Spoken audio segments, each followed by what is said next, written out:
Stream health I love talking. Oh god, gotta chug some stream health potions. Yeah, what the fuck is happening? Is OBS here again? Like a second one? OBS might be here again. It's fine, everything's fine. It's fine, Is it Lamp, fine? it's fine. Is it fine? Lamp, it's fine! Jay. Oh, I just want to make sure things are fine, because this stream's about me! yeah, that's fair. I'm very loud, boy. Yeah, stream health is... God, why is stream health so poor? Let's see. It's fine, we're live, and I'm loud. Let me see. Mike Ox. Compared to everybody else, I should be okay. Yeah, okay, cool. Yeah, I think we're ready to roll. So, hey everybody, this is episode 2 of Storytime, which is a fun little program that we do that is centered on reminiscing about old campaigns, finding our starts, and connecting them up to where we are now.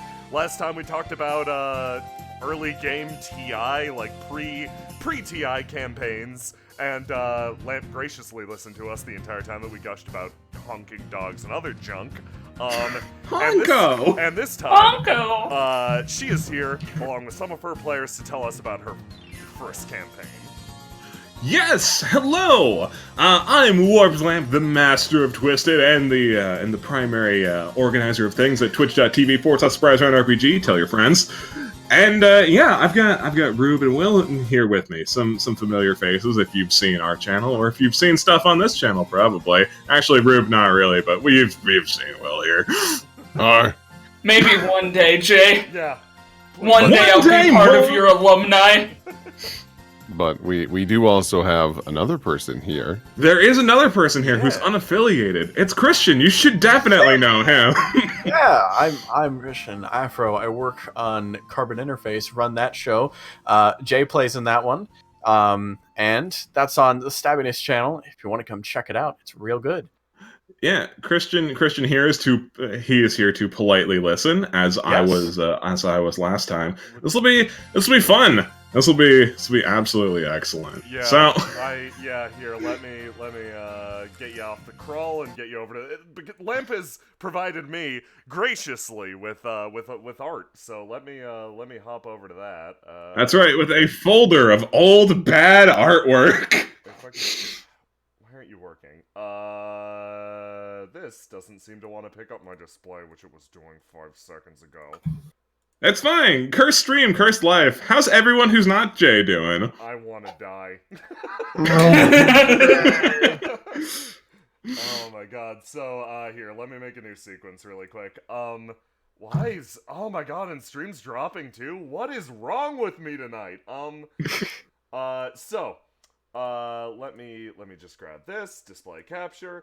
That is the... Of course it picks up that shit.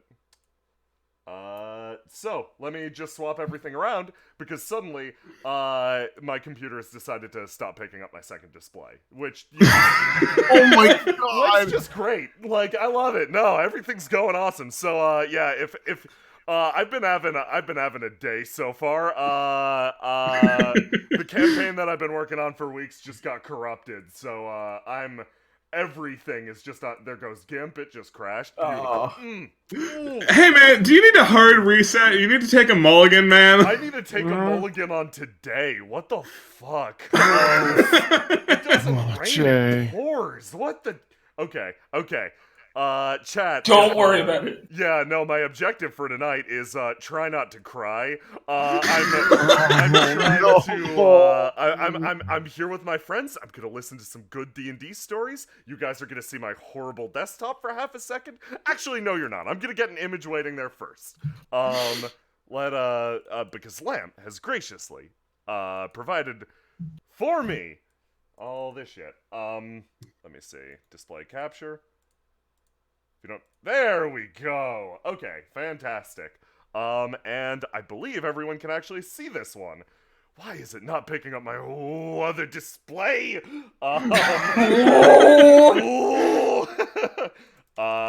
Cool. Okay. So, Lamp, if you could tell us about all these characters while I find some fitting music.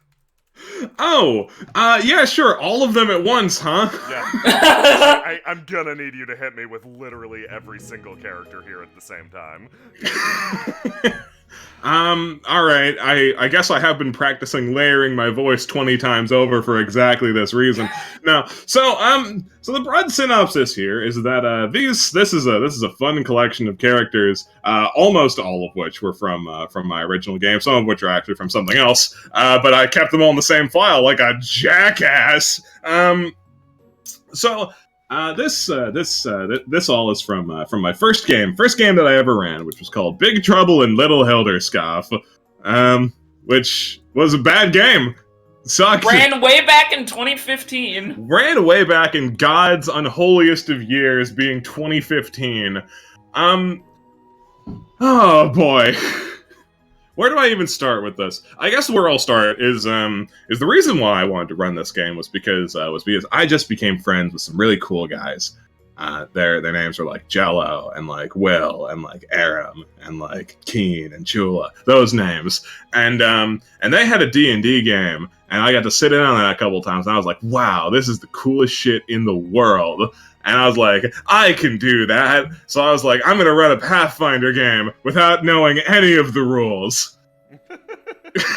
Yeah. Yeah. Yeah, we did that.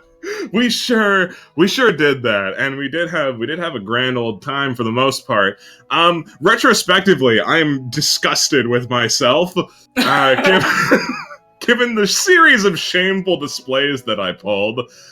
But yeah, well, I guess we'll get into that. God, what's the place to start? I guess probably the concept of the adventure. The pitch? Yeah. No, the basic pitch was that I was big into TV tropes at the time, and I saw a trope once that was like the city of adventure, where you have a story that just takes place in like one location, and that's like a city, and a lot of weird shit happens there, and that's where the whole of the adventure takes place. And I was like, yeah, I like that idea. Let's create the worst city in the world, because I've seen the first episode of TI, and and we're just gonna roll with that. And that city was graciously given the name Hilderscoff, which just rolls off the tongue in a way that makes you want to vomit. So I swapped us over to the correct screen share, so you can actually see what I'm sharing. Yeah, Oh, that's nice. Yeah, I guess that is a map or something. I thought it was fitting. So this happened quite a long time ago, so I don't really remember a whole lot. But yeah, this was probably just made on some random map generator website where I was like, yeah, the world. Hands on hips, smiles, like that's all it's gotta be. My favorite part about this is that you made this map, but where is Hilderscoff? That's a good question, man. Where's the one fucking town we have? Could not be bothered. Couldn't be asked. Sorry, man. Better luck next time. If I had to guess, it'd be somewhere. So that was the basic pitch. That was the basic concept. Yeah, Will Rube, do you wanna talk about your characters? Because you guys were in this and you played things. What? Should I grab a character image? Yeah, no, we'll make Will go first. Grab Eve. All right. Oh, Jeeve. Oh, Jeeve. Oh, Jeeve. There's OG. Yeah. Oh, geez. There! OCB. Ah, Yeah. bad Yeah. job, Lamp.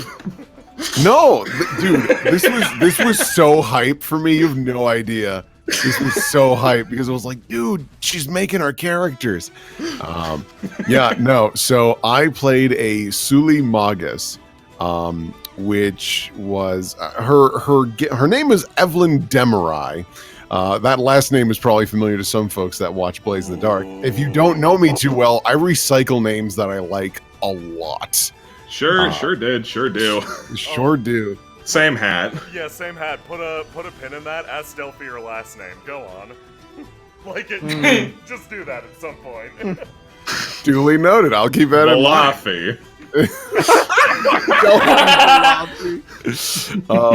No, but Evelyn's backstory that we never really got to dive into was because tragically this game didn't finish, for reasons that I can get into.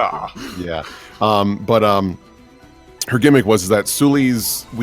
I didn't really know how Sulis were made because I didn't bother to read the background for Pathfinder because I don't want to. Who can be bothered? So the gimmick that I had is that she had a mother who got 3 wishes from a genie, and one of her wishes was to have the perfect heir to her wished upon throne, because she wished for what was it? Eternal beauty, unlimited gold, or so much gold she wouldn't know what to do with it for as long as she lived, and a daughter that would be able to take her seat as a perfect princess or queen. Problem: eternal youth doesn't mean you live forever. It just means, or eternal beauty doesn't mean you live forever. You just look good for a long time. So she died, which then, because she died, the second wish went poof, which meant Evelyn had no money suddenly, and she was a huge gambler. So she built this gambling addiction, and she decided to skip town to avoid all her debts. So she went to Hilderskoff, and there she would try to get as much money as possible to not even cover her debt, just have money. And she would rig cage matches and shit like that. Because we actually did that once. There was a cage match, and I rigged it by using Thunder Stomp to trip the other guy. Yeah, no, that was a fun series of events because I didn't stat out anything. I was just like, all right, everyone is a dire gorilla. They weren't literally, but statistically, all of them were dire gorillas. Yeah, and Evelyn Demarai was, because it was early enough in my D&D phase, was one, my first attempt at playing a spellcaster. I don't like spellcasters. And two, I this was back when I was like, you should make your character as strong as possible. I don't do that anymore. Demarai was too strong to the point that her first attack in the game at level 3 did 44 damage. That is not a crit. That is just how much damage she could do. That's a really dangerous dire gorilla. Yeah. The first thing after I rolled all that damage, Lamp went, "You do that again, I'm taking an arm." And I was like, that's fair. And you guess what happened? You took someone else's arm. You did do that. I did do that. It was my own damn fault that you were able to do that much damage, though, because or really do that much consistently, because I didn't understand the balance reason behind limiting the amount of spells you get per day and how you had to rest. So just they'd use spells, be like, yeah, you get them back, whatever, shrug. Yeah. And so I just fucking blew everything up, and that was back in the day when I was like, yeah, you should make your character as strong as possible. And as we played, I was like, I don't like this. This feels icky, and it just makes Lamp's life hard. But it didn't. I wasn't thinking about anything. That's fair. I was just in a blind haze. Yeah. There was also Rube's character, who's Emmett. You can pull him up. Okay.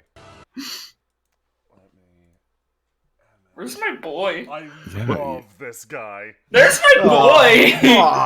Yeah, he's a good boy. Yeah. So, back in the day, I was like, humans suck. I'm never gonna play a fucking human. They suck. They're so boring. And I was like, Lamp, can I play a robot? And Lamp loves robots, so Lamp said yes. Yes. So I got to play a robot, but it has the stats of the android race.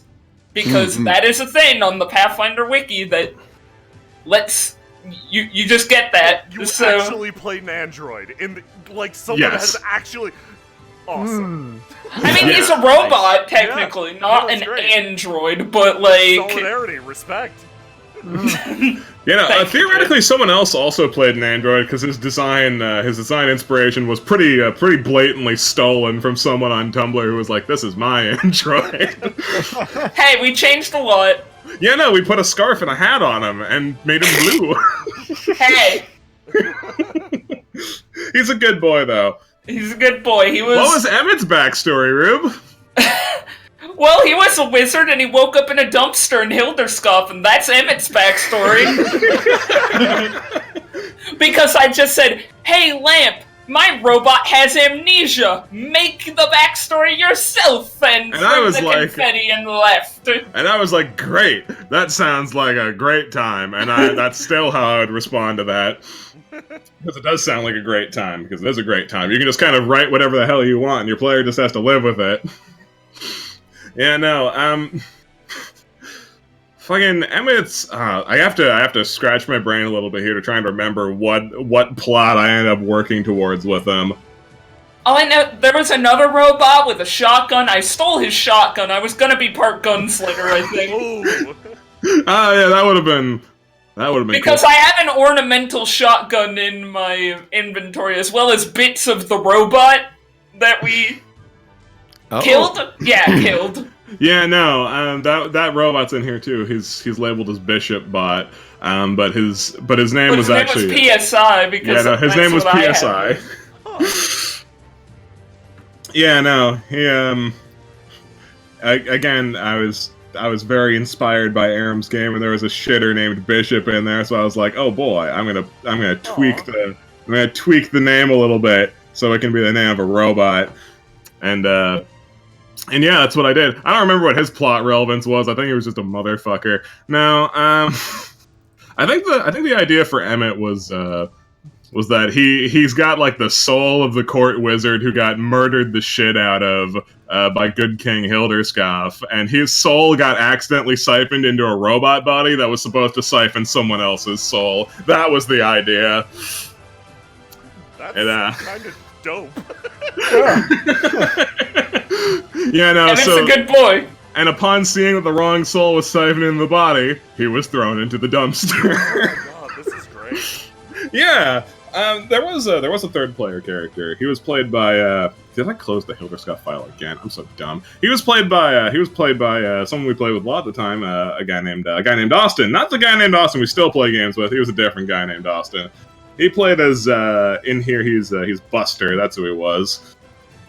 And he was a real unfortunate character, that Buster, not in his own character concept, but what I ended up doing to him, because so Austin was like, hey, I want to play as a guy who punches stuff. And I was like, cool, there's a third-party class called Pugilist. You can be that. And it's beyond garbage. Yeah, it's And really not good at all. And of the archetypes, I strong-armed him into playing the most beyond garbage one out of the beyond garbage fucking Wonderful. third-party class. So, that was no good. That was no good at all. Yeah, did you want to get Buster's icon to show that off? Yeah. Also, You should be just, in here. also, just for fun, I decided to look up the old Hilderskoff lobby. Why are you laughing? Why are you laughing? Why are you laughing? Why are you laughing? Why are you laughing? He looks like, oh god, I don't even, yeah, no, I got nothing, go on. He looks like Thog's evil twin named Chug. This is take two. The first one looked so much worse. Lamp, what do you mean? What, like, so much worse? This guy is perfect. This is my thwomp Kajinka. I think Austin said he looked like a Muppet. Yeah. Oh my god. Which, that was fair. Yeah. Moving swiftly along. And there were only 3 players. Yeah, there were only 3 players in there because fucking I thank my lucky stars every day for this, because I asked Aram if he wanted to be in the game and he said no. And I'm so glad Aram said no. God. Because then he would have been present. Man, I'm in the Roll20 now for Big Trouble in Little Hilderskoff. First and foremost, Lamp, if you could send an invite to Jay just so that he could see what maybe I'll just copy paste the yeah, if you could screen the Roll20 lobby. It'd be a pain for me to get it. So yeah, just screen cap that for me. Yeah. Oh, screen cap it? Sure, Okay, absolutely. yeah. Oh my god. So control print screen, and then I'll toss it here. That should do it. The chat's advocating. Oh! That was the lobby. Oh, I that was made the that. lobby icon. Group made that. I'm gonna, Don't. Maybe don't. I'm gonna tastefully crop this. Here, maybe this version's better. This was our. Yeah, this is. Here's the tastefully cropped version of this.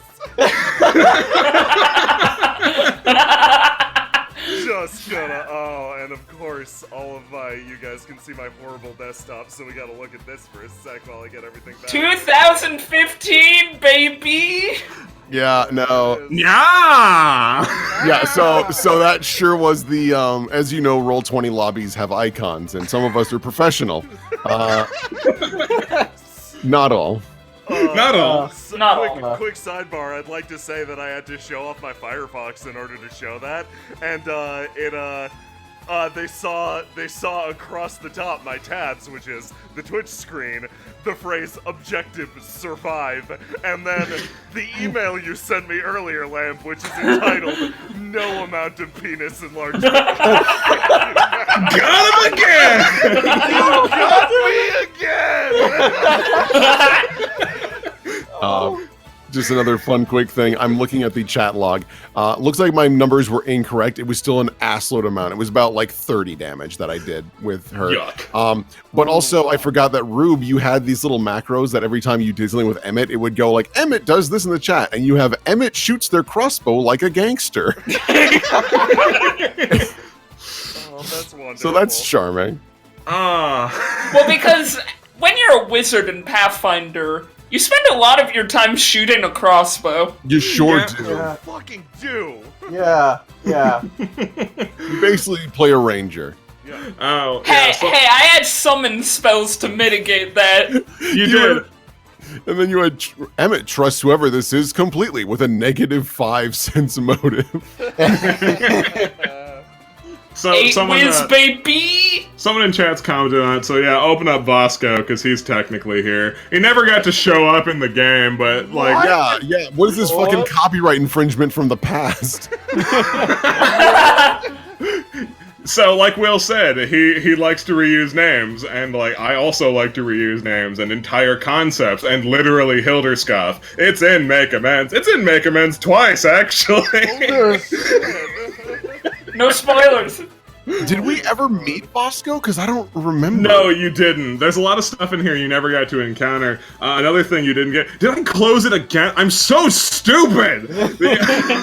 Yeah, because I was really scared. I'm like, did I steal the name Bosco? Because I just like No, didn't steal that. No, no. Bosco never got to show up, and also there's one in here labeled Collector that never got to show up either. Should I go to him? Yeah, go to him. If I mention something by name, please show it by all means. Whoa. Oh, good. Excellent. Oh, This is. Oh no! Please I send me don't- this. Emmett would trust him, and I don't like that.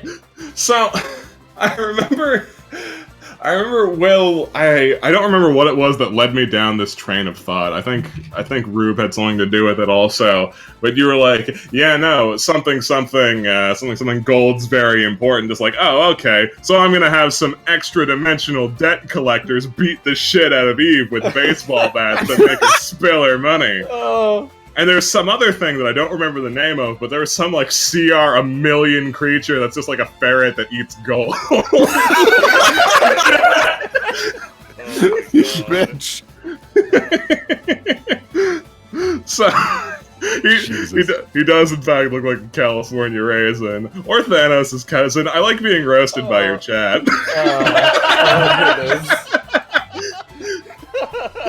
I personally I like the typesetting I did on Payday where I just didn't.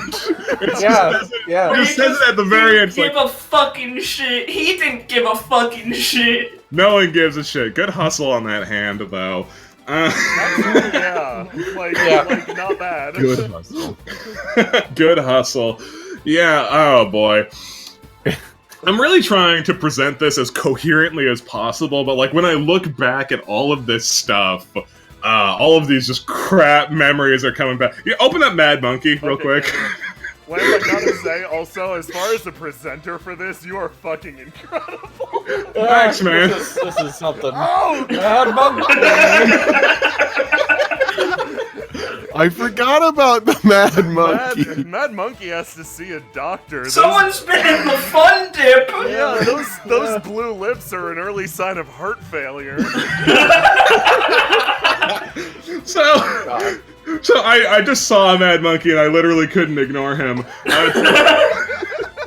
So some other things happened at the very start of this adventure, but like they're kind of irrelevant. Actually, no, I'm sorry. We have to put a pin in Mad Monkey for a hot second. But like that's a prequel. If you go over to Sid actually, because he's actually Sid. Sid. So he's next to Sid with an S. Oh, okay. Yeah. Whoa. Yeah, him. Yeah, Sid. Oh man. what a chin on that guy, right? So here comes the Crimson Chin. yeah, right. I this love was- these. Yeah, thanks, man. This was I've always had a penchant for characters smoking cigarettes who look kind of cool, but so Sid was the party quest giver and was the fucking 0th attempt of a reason I had to get the party together.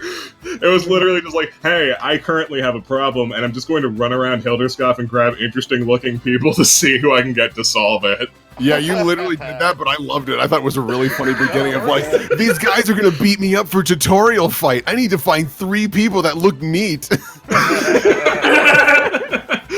Yeah, no. You look like you have a backstory. Emmett points to self. Yeah, you. You with the stick, and that's your defining character trait. Yeah, so Rotate. Sorry, Yeah. I was just curious. About what? Go on with your lives. I like what happens with his nose when you flip him over. That's pretty funny. Yeah. He's got It looks like a little mouse. He looks like a Warhammer 40k character with a big iron jaw. To me. Yeah. Yeah. Honestly.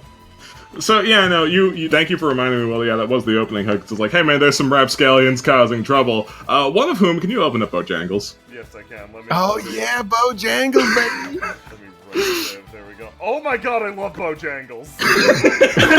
Oh, Yeah, we all excellent. love Bojangles. Bojangles was a skeleton bard. He could not talk. I'm not quite sure how he was a bard.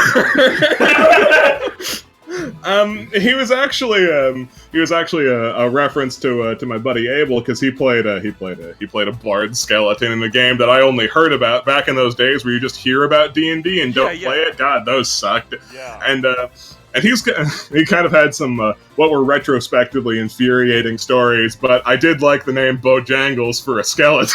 Yep. So Bojangles, I don't remember why he was hanging out with these rapscallions. I guess it was no reason because it was Hilderskov. But because he pretty much dipset as soon as like a fight started. He was like, "I am leaving," and then he just kind of continued to be a persistent force around. There's actually a subplot going on with Bojangles, or not Bojangles specifically, but if you just move one over to the right of Bojangles, Bossa Nova! yeah, he looks way worse, doesn't he? Still looks good. Still. Are you glad for the Silvery 8? That rose background though. He's literally the only character who got a background.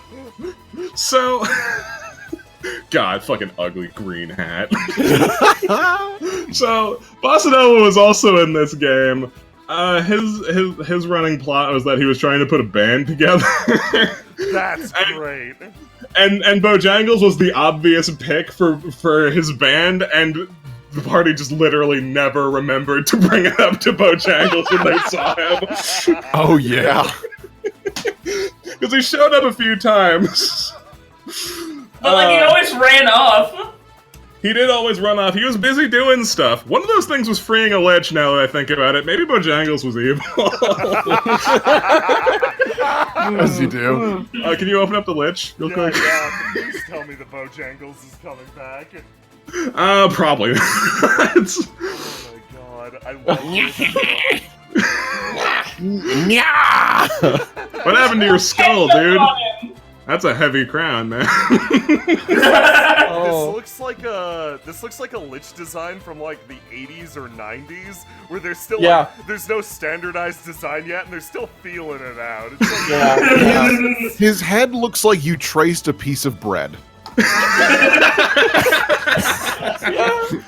You just like bolted a piece of bread to your screen, like this is it.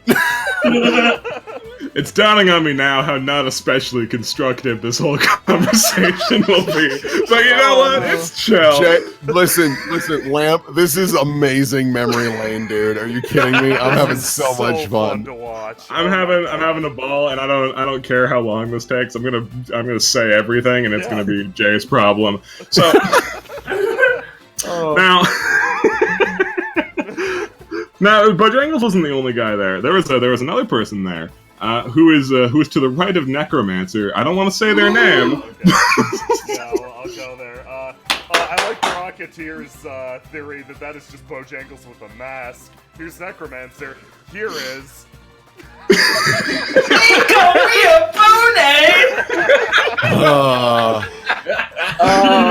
So the origin of that name is originally before Evelyn Demerai. I wanted to play a cat You wanted ninja. to play a Catfolk Ninja, and their you name and was- Lamp sat down and looked at Ninja and were like, we're not gonna play a Ninja. Ninja is banned from now on. Is that And- why you hate Ninja?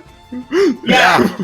Pretty Yeah, much. And also, I was the one that coined Nico Weabune. Also, I love that her headband is the fucking emoji of the, You know, her- the table. Her Naruto clan is the table flip. Oh.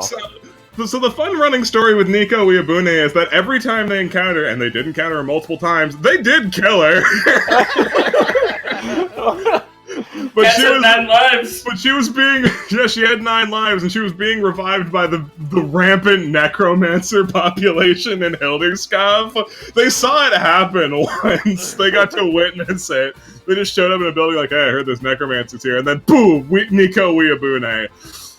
And I remember, I always described her attacks as throwing fistfuls of shuriken, as if to give her no credit as a ninja whatsoever. That's wonderful. Very bad that Nico Weabune. So, all right, I gotta get my head back in it. So Sid gathered the party up. He was like, yeah, now solve this problem, and they did. And he was like, hey, there's another problem. The goblins in the sewers have been having some trouble. The goblins in the sewers weren't the trouble. It was a fun twist on things. Goblins were just pretty around in Hilderskov because it's the worst place ever. So there have to be goblins.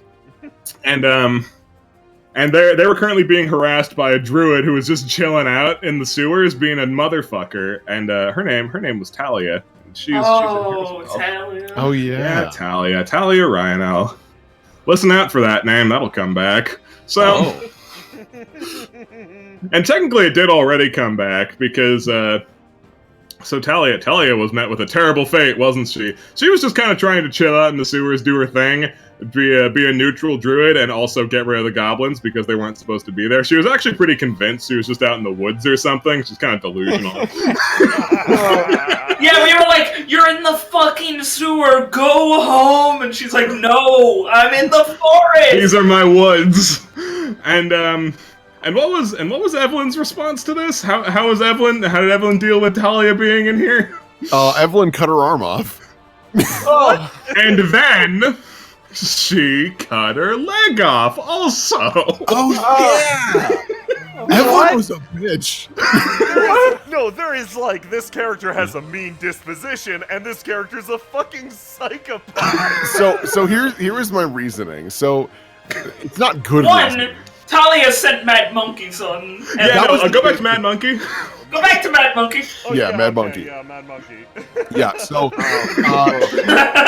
summoned these mad monkeys, which stirred up trouble of Evelyn. And like Evelyn, I remember, if I remember correctly, was like kind of peaceful in the beginning. She was just like, hey, you need to fuck off. You're not supposed to be here.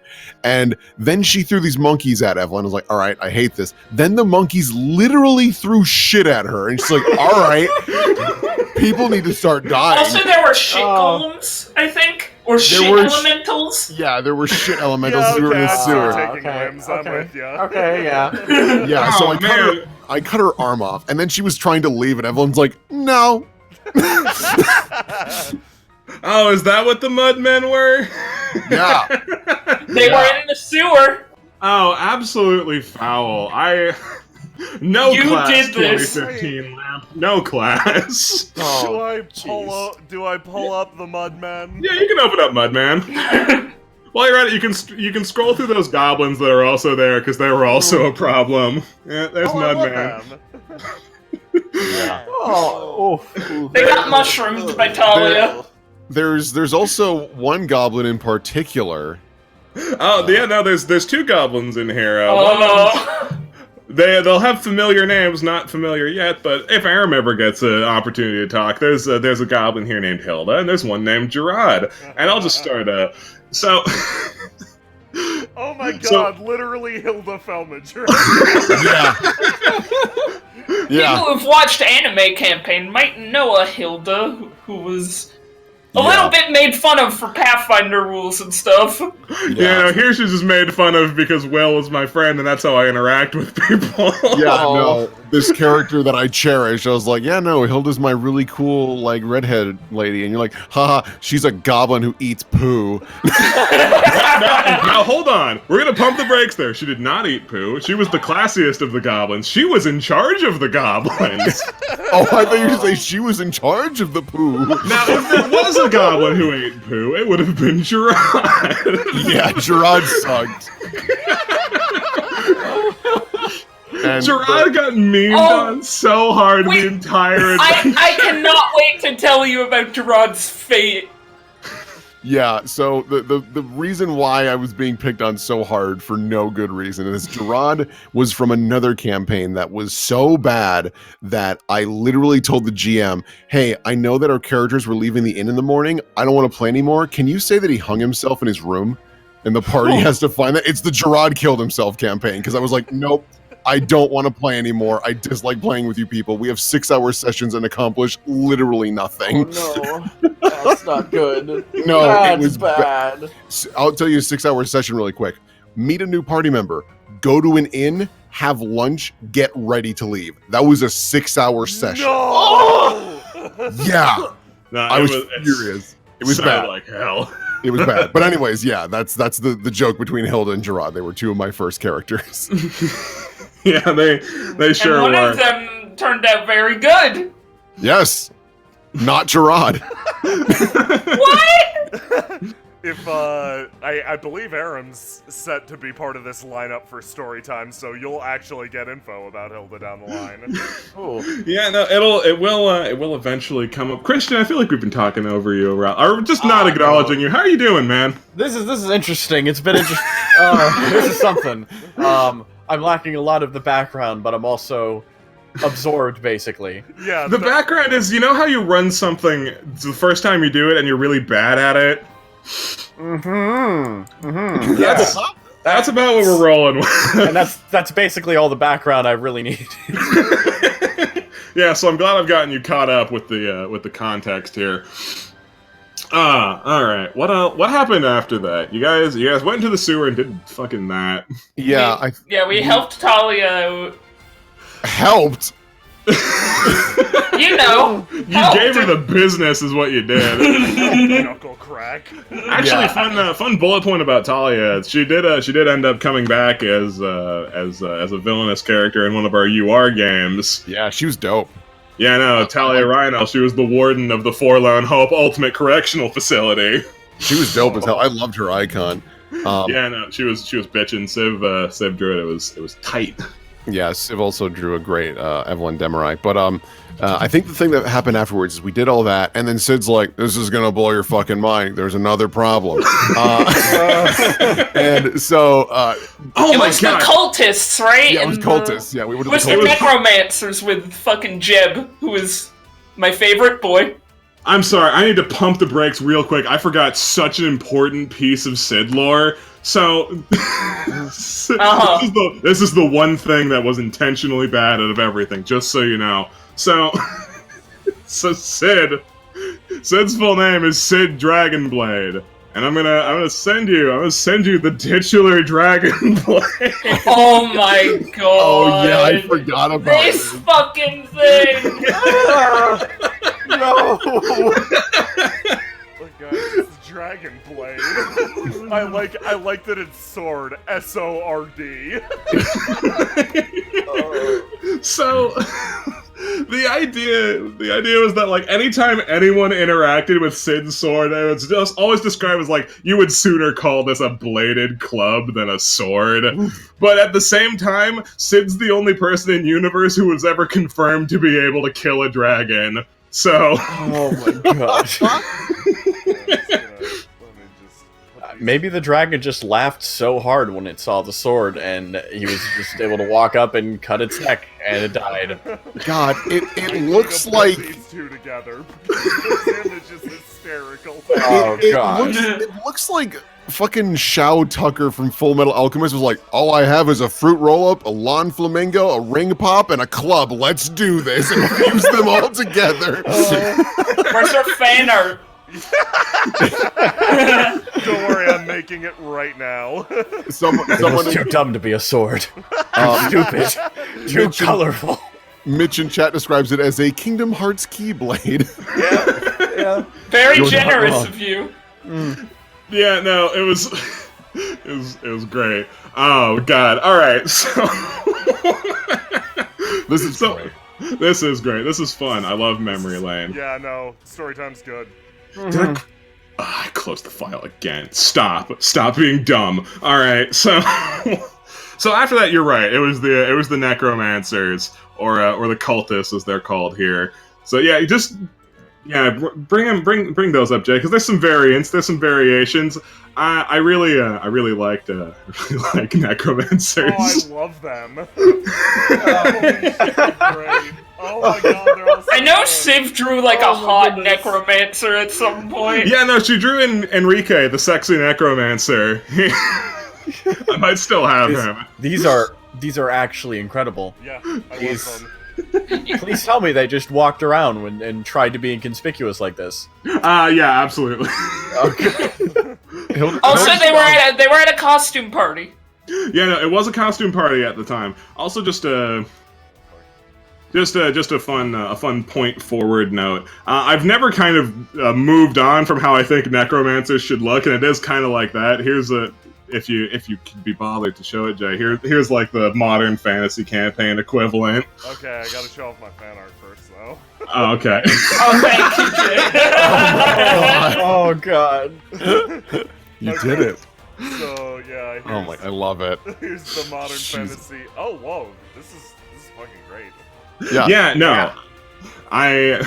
Lamp is good at the arts. Yeah. Yes. I like necromancers. Yeah, these They're ones very good.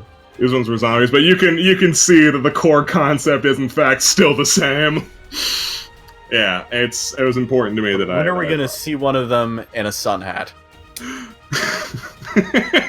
Never again, probably. Aw. I take things a little bit more seriously now. Fair. So yeah, there was a costume party, and there was just all manner. Wait, of wait, wait, necromancers. hold on this. Oh. Someone in chat called this necromancer hot. Falsehood.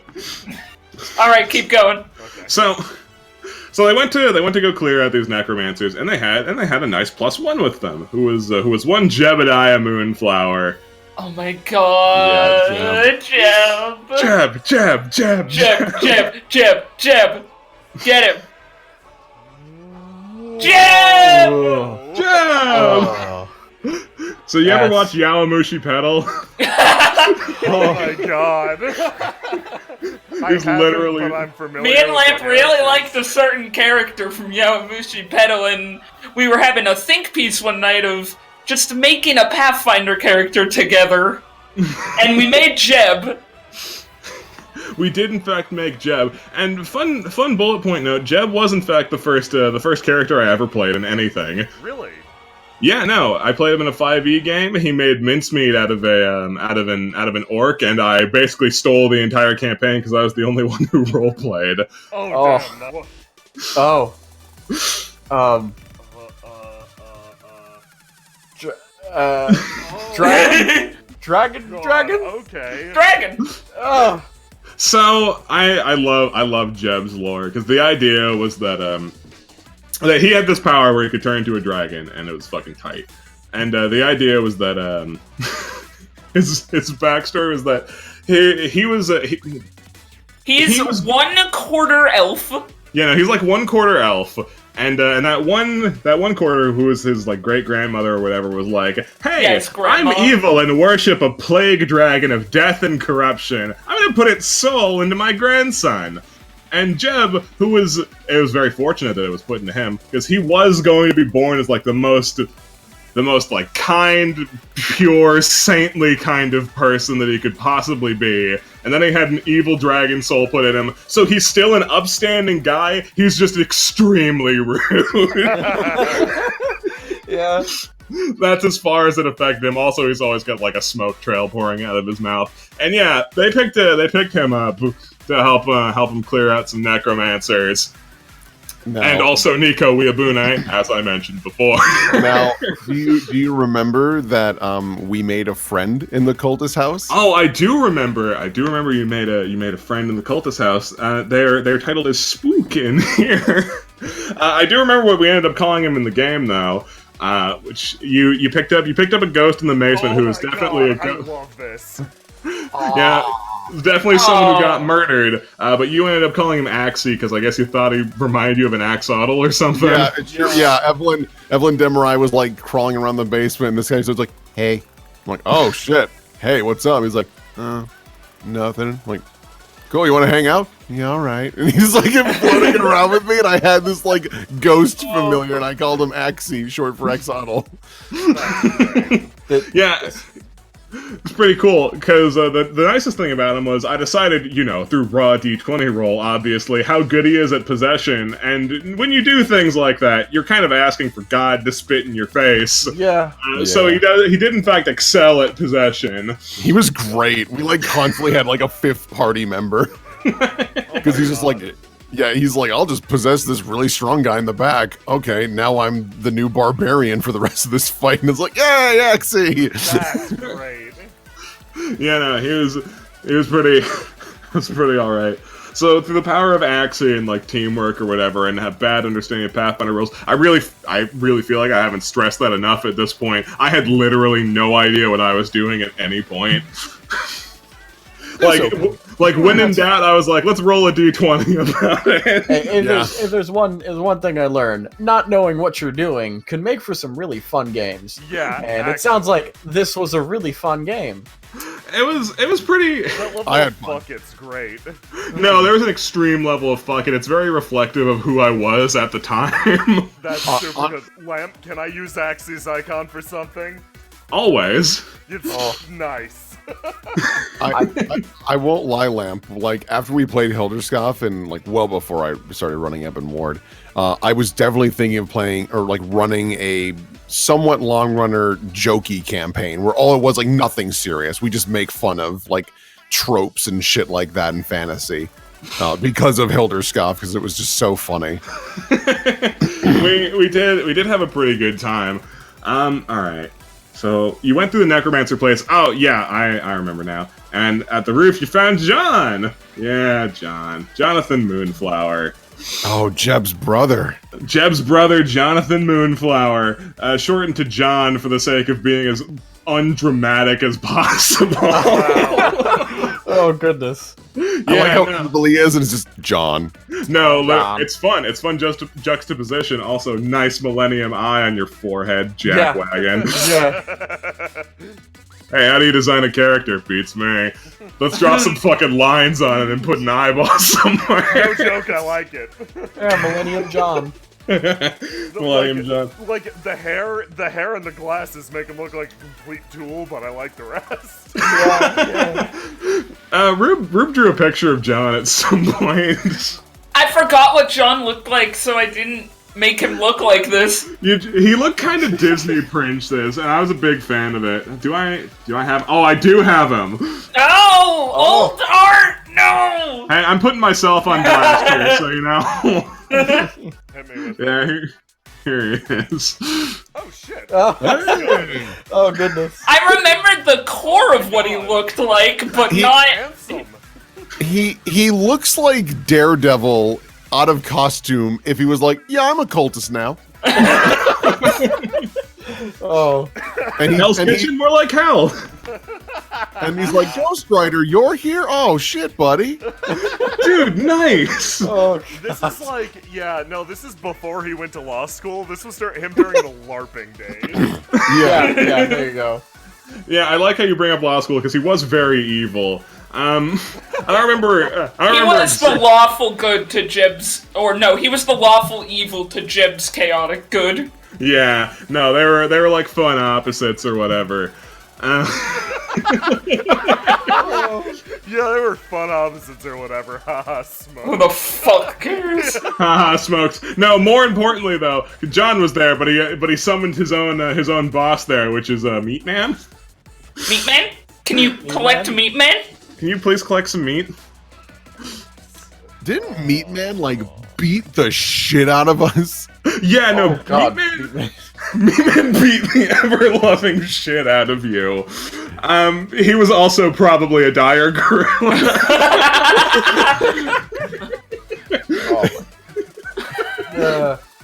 So, I don't really remember what the lore was, but I do remember that this was like the one point where I thought ahead at any stage in Illuskav, like gameplay wise, where I was like, they're probably gonna find Axie and have him try and possess the Meat Man because he doesn't have a soul, and you didn't do that. Oh, I What? actually never. Well, I think our mentality was, well, he's too big. We were Bappies back then. Oh. Stupid. What did you have to lose? He was a ghost. We had the chance of losing Axie, who was able to possess someone during a fight to give us a fifth person. We were not going to lose him. You fool. Yeah. No. Thinking back on it, I also didn't really know how spells or magic work, so I just kind of had all of the necromancers have an attack called Blood Bolts. Yeah. Which did a lot of damage, Yeah, but had you- bad to hit, and that stuck around into UR and That's into fun. and probably into fantasy campaign somewhere. I don't know. Have I Yeah. included Blood Bolts? I bet. You sure have. I know you have. Yeah, no, that was a fun thing that I liked Sorry, doing. I'm taking note of blood bolts. Yeah. Like, see, I like Yeah. these stories time streams because it also lets us cross-contaminate. Yes, it does. Yeah. Yeah, no, of course. So, Bolts. so you guys got your ass absolutely beat by this guy. Partially because you got a little bit prophesied at about it. Not very directly, but if you could pull up Jenny Grasswhistle real quick. Yeah. Oh, yeah. I forgot about her. Yeah, so I've always really liked just ambivalent cross-dimensional characters. Yeah. And that's what she was. She would just kind of appear out of nowhere and be like, "Hey, I'm gonna sell you stuff that you need," and Yeah, like she sure wouldn't did. elaborate on it at all. But you would always. I think we need got it. a rubber ball. You did. You got a rubber ball that would put out fires, and that was good because Emmett got set on fire. Oh my god. The other thing you got from her was Sid's lighter, Oh, yeah. and you just never gave that back to him. Oh, You we just didn't? kept it. I have a feeling Demurai probably kept it as a bargaining chip if Sid ever fucked them over. Yeah, again, much like Sid's sword, I did describe his lighter as being stupid as well. I think you had to like untwist the bottom and pull it like a ripcord, Yeah. because that's just how it is when you interact with him. But yeah, Jenny was like ambivalent. She was cool, and she would appear every now and again. And retrospectively, I found out that the track that I would play for her was something that Neko made, so that was neat. Oh. Yeah. And Neko made a fun little track called "Jokes on You," and I liked it. But yeah, Jenny wasn't by herself. She was also with. Can you pull up Barf Stab? Yeah. Oh no! Oh, yeah, Oh, Barf. I love this design. Holy shit. This is good. So Barf Barf Stab. Is that 10,000 chest hairs right there? Yes. Yes. So Barf Stab. Yeah, just get a Barf nice zoom in on Barf Stab. Nice zoom in on Barf Stab. So Barf Stab. Barf Stab only had one hand, but he had like a two-handed great axe. That was as far as his character went. However, his origins are quite amusing, because he's from a round of Cards Against Humanity. Oh. that we were playing with. I think we were playing it with Corn Rube. Yeah, it was me, you, Korn, the other Austin that was in this, and other people Maybe that I can't remember. But the point is, there was a round of CAW that killed me, which was basically boiled down to the new hit TV show, The Adventures of Barf Stab and Roadhead. And I couldn't imagine them as anything but orcs. Don't see a Roadhead in here. Unfortunately, Roadhead did not make it. Roadhead did not Aw, make that's the what I was waiting for. Roadhead. Yeah, he couldn't come. That was just a. Disgusting. Oh my god. Why are you booing me? I'm right. How am I, Mr. Yeah. Spartan? Thank you for saying I'm quiet. How am I quiet? Earlier, I haven't changed anything. I was apparently the loudest. Whatever. I'm just gonna fucking We're just not gonna worry I'm about not it. gonna worry about it. This is Lamp's show. This is Lamp's show, my city now. So, all right, fucking. I like how Barf Sid is still sideways turned. Yeah, I was about to say Sid didn't recover. He's dead. Oh yeah, fun fact: Sid had like a constitution of like 5. Oh, Yeah. So that was neat. I don't want to cut ahead of anything, but I'm Right. staring at Heart in a Jar, and I've been staring at that for a while now. Oh man, don't worry, dude. I have such a good payoff for Heart in a Jar. Don't you worry, good, man. But Heart in a Jar is towards the end of this. You're gonna have to be patient. Okay. I know. I want to talk about Heart in a Jar too. Don't worry. So, okay. So after you cleared, so you killed Meat Man, and John was reduced to a puddle of blood, but that was fine because he was a necromancer, and that's just how they get around. And I'm pretty sure Eve kept some of his blood, and Jeb accidentally drank it just for things to be fucked. Yes, Yeah, he sure did. it got a little fucked, but it Yeah, was no. an accident. It was an accident for Jeb, at least.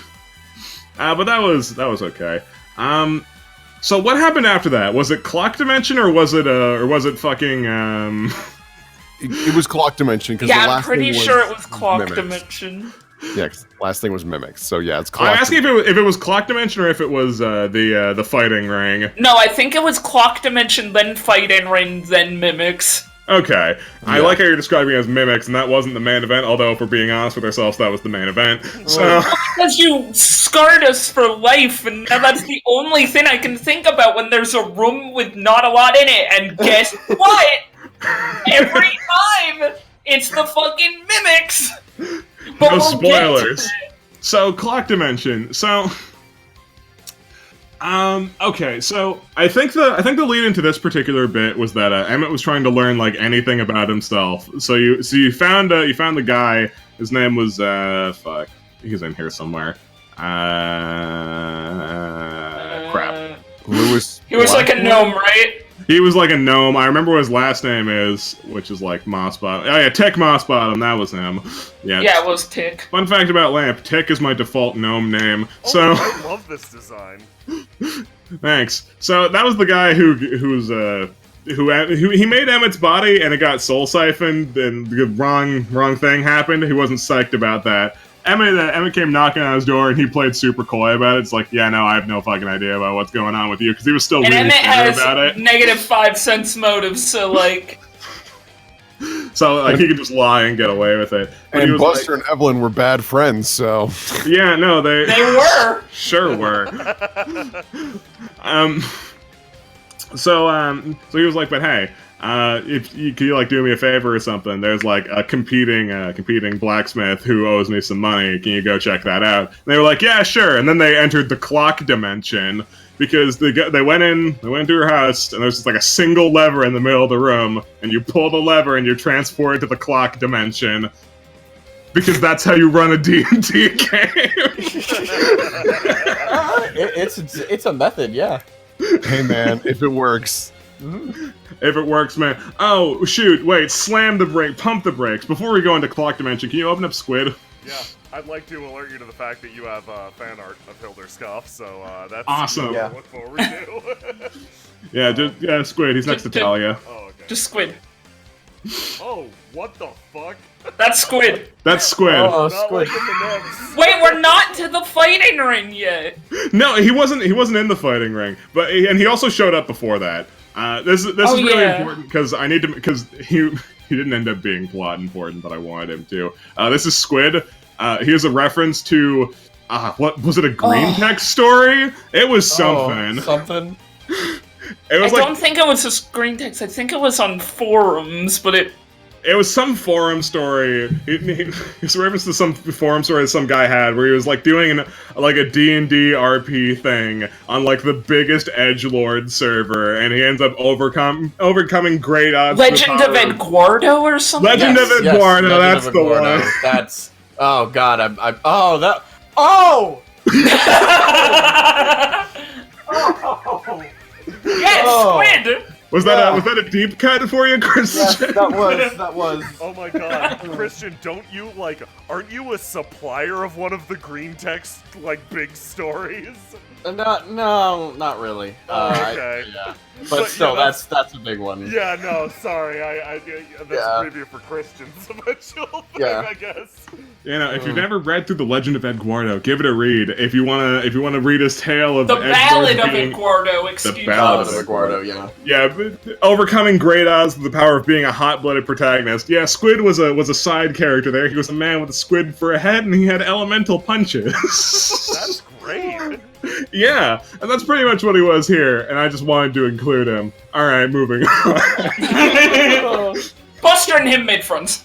Yeah, no, he made friends with Buster, and the late game spoilers for him was that he was. Thank you for opening Buster again.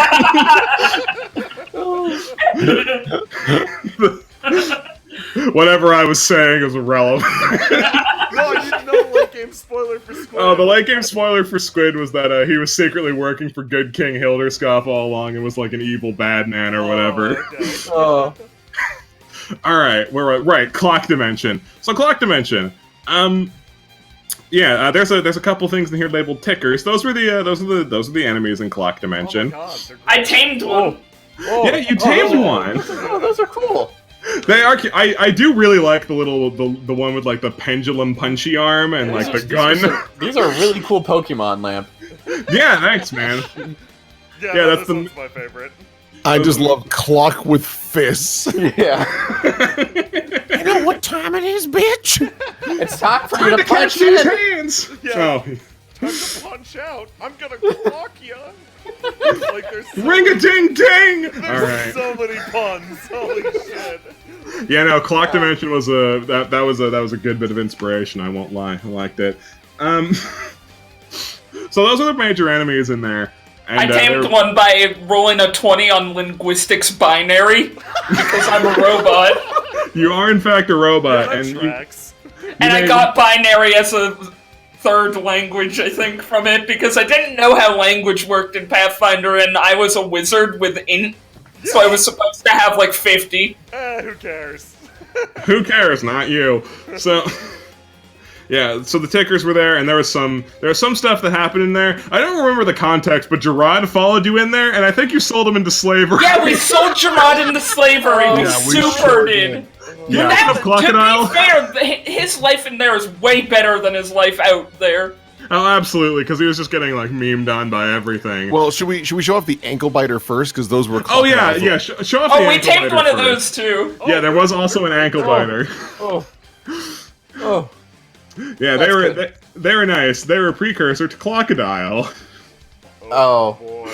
Oh boy. Please show Crocodile. Oh my He's my god. favorite icon, I think, Crocodile out of is all my- of Hilder's yeah. stuff. Yeah, I- Crocodile's Oh, man. 11 out of 10. That Yeah. isn't absolutely. I am still satisfied with Crocodile. Limp, you do weird bendies so well. Like the hands on the clock here remind me of like Phaedra cigarettes. Which is like, oh man, that's really cool. Like you also made the crown really like bendy and warped. Yeah. Yeah. This is solid character design. This is where the warped comes from, warped lamp. No, it's just a word I like. So fun note about Crocodile is that crocodiles were an enemy that were that they existed in Unforgotten Realms Live, which was another large inspiration of why I wanted to run games. However, they literally never got to show up. Every time they were supposed to show up, they were circumvented. And I was like, well, that's a waste of a perfectly good pun. So I made my own Clocodile. He's the king of Clocodiles. He was pretty good, I gotta say. I loved him. He was so funny because we're like, I loved Crocodile. 'cause, like that was the big thing is like we liked him so much that even Evelyn didn't want to fight him. He's funny. I like him.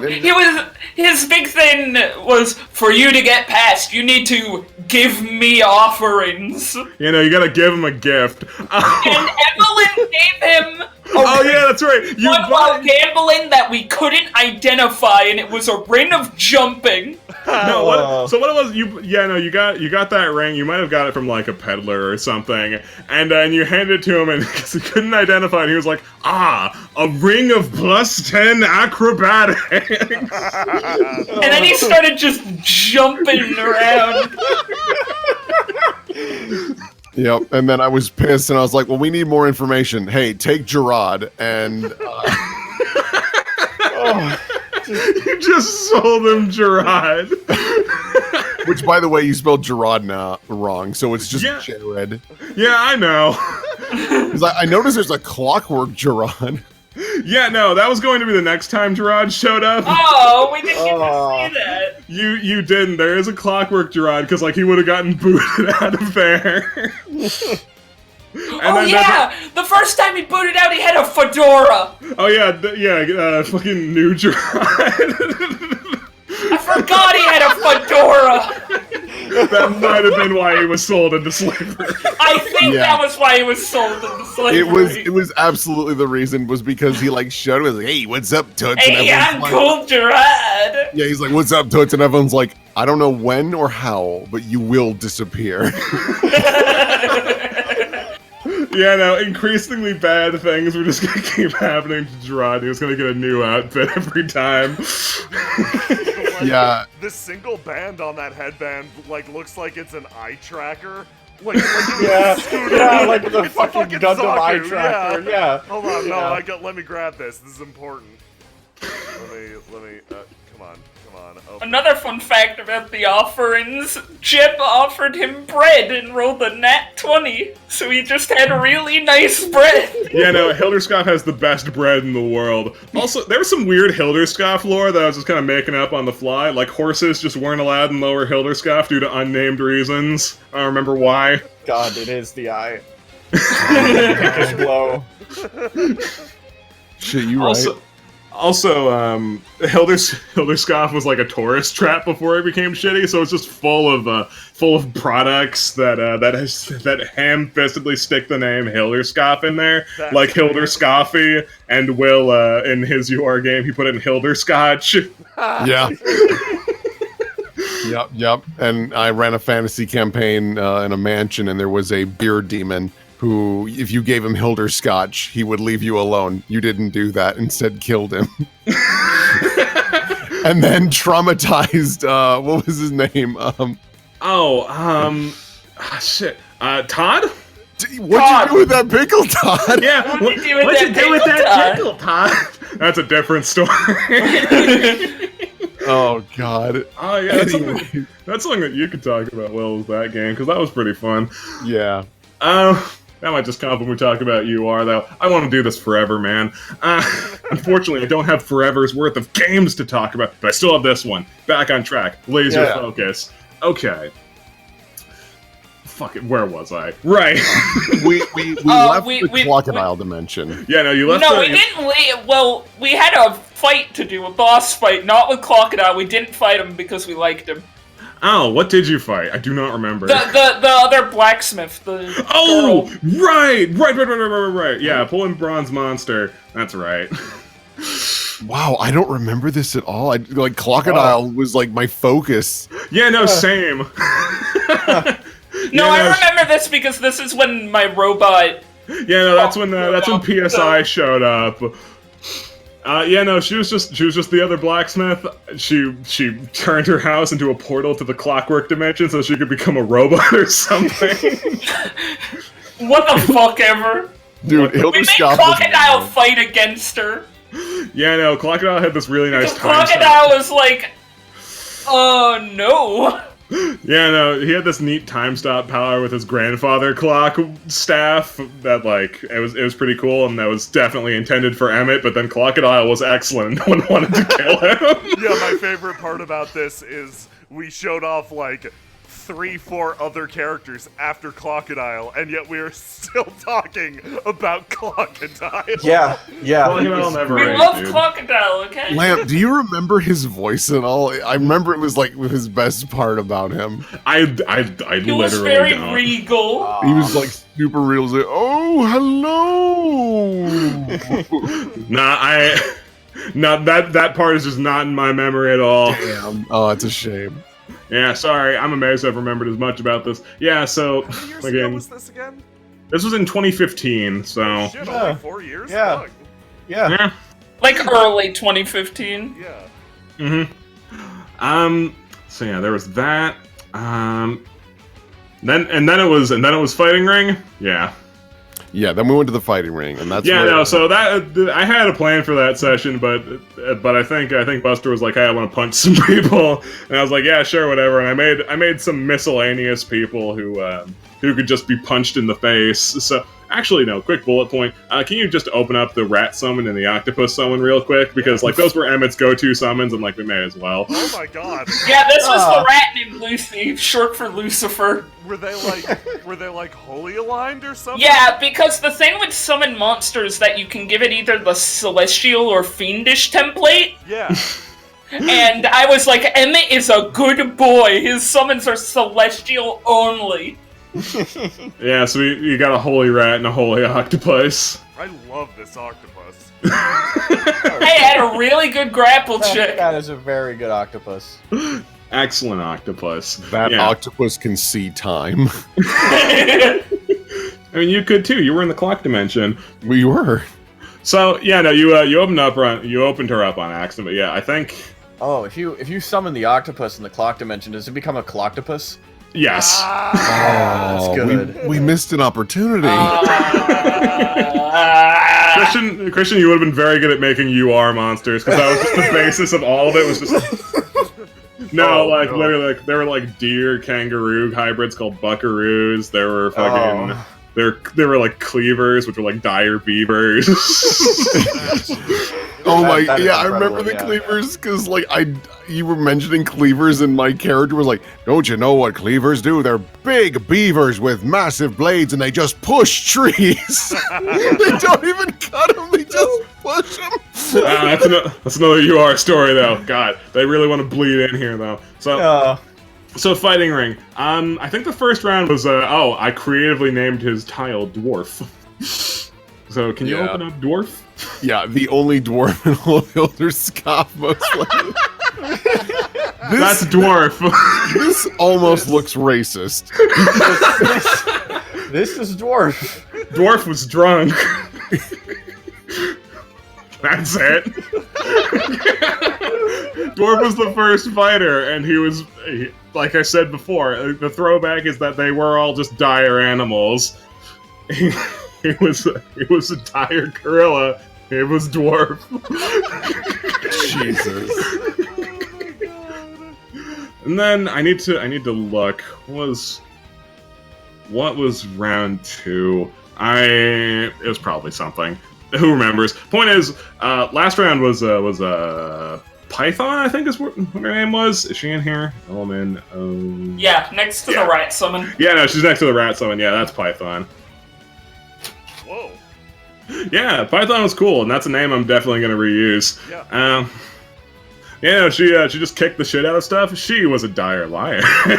Oh, Oh. change I of like that pace. you didn't even look up a monk or anything. You're just like, lion. I was incapable of that level of thoughts. Jesus. I was doing That- so bad. That is fair. I mean, the first game I ran, it was 3 stat lines in the book: thug, Oath Sworn Bodyguard, and Ebon Demon. Those were the 3 stat lines I used the entire game. That's amazing. Yeah. That's excellent. Yeah, Great. yeah. Python was there. They beat the shit out of her. Although now, to be fair, all of these matches were stacked pretty heavily against them, but they did still win Because we cheated. because you were cheating. Aw. Yeah, I And you used also- Thunder Stomp and You like, also with the shrimp. manhandled the guy taking bets in order to place a bigger bet. Oh. We were bad We people. made but bank. You did make bank. I mean, it's more like even Buster were bad people and Emmett was trusting. And Jeb had a lot of money. Oh my god, Evelyn was attracted to Jeb because he was rich. Yeah, no, Yep. Jeb dropped like 2,000 gold on betting, and she was just like, I'm gonna roll to see how attracted I am to Jebediah Moonflower. So hey, so not to go back to Crocodile, but can we go back to Crocodile for just a moment? We don't have to go Sure. to the So I looked at Evelyn's inventory, and I now remember what we got in exchange for Gerard. What I did you looked get in exchange for Gerard? The chainsaw sword. It was you were like, this is much better than your Elven Curve Blade. But if you crit fail, it'll cut an arm off. Oh boy. And like every time I pulled it out, I was like, this might be no, put it back. And I pull out a different sword. You were always afraid of that crit fail. Because you were like, it'll cut off an arm. Might be yours. I mean, to be fair, that probably would have been the best balance change I could have made to the whole game, was cut one of your arms off. And Probably. all I ever did was joke about it. I should have really considered it, honestly. Yeah. Oh boy, she was. I love this too because the only things in my inventory are Elven Curve Blade, Chainsaw Sword, and 4 potions? Question mark. Oh, those were like the help potions. Yeah, no, you got those from Jenny. They were helpful potions. Oh yeah, if we were in a bad spot, you drink one and something fortunate would happen. Not even drink it, throw it, like... Oh yeah. Yeah, no, those existed in UR too. They're probably the simplest, one of my favorite items that never got used super great. But they were helpful potions. They would just do something helpful, and they would change depending on how you used it and what the context was. Like, rub it on your skin, you might get stone flesh. Throw it at him, it might be a fireball. Who knows? It'll be helpful, though. Yeah, I love that concept, and I think the only reason we didn't use them because we're like, You were really suspicious of Jenny. we're suspicious of Jenny, but it also boils down to, yeah, this is bad, but like things might get worse. And we meet the meat man who's killing everyone. This is bad, but it might be worse later, so we wouldn't use them. We used one on Jeb. Yeah, no, you did use a helpful potion on Jeb during that fight, because he did go down, because that was the trade-off of him turning into a dragon man, was he would just drop like a sack of You rocks. just basically had the rocket launcher and you just didn't use it. Yeah. Rocket launcher. Yeah, pretty much. Alright. Done talking about Crocodile. Now... Yeah, sorry, I just... Is So- it possible to ever stop talking about Crocodile? I gotta be honest, I'm frankly ashamed of myself for abandoning the concept of Crocodile. Like, It's not too late. look at his eyes, look at his face. Like, Yeah, this is powerful. he does deserve to exist somewhere, somehow. I don't know. Anyone who wants to steal Crocodile, please, steal Crocodile. You can have him. It's not even mine to begin with. That's right. Right. So now we're getting into like the last stage of the game. So I remember how this adventure hook started. You were just hanging out, and I was like, "All right, Sid's gonna show up, and like he's got information for you, but I need to know if he has a good time while he's getting to you." So I rolled for how adventurous a time he was, and he got like a 20. So I was like, "All right, Sid uses his rocket boots to dive through the window."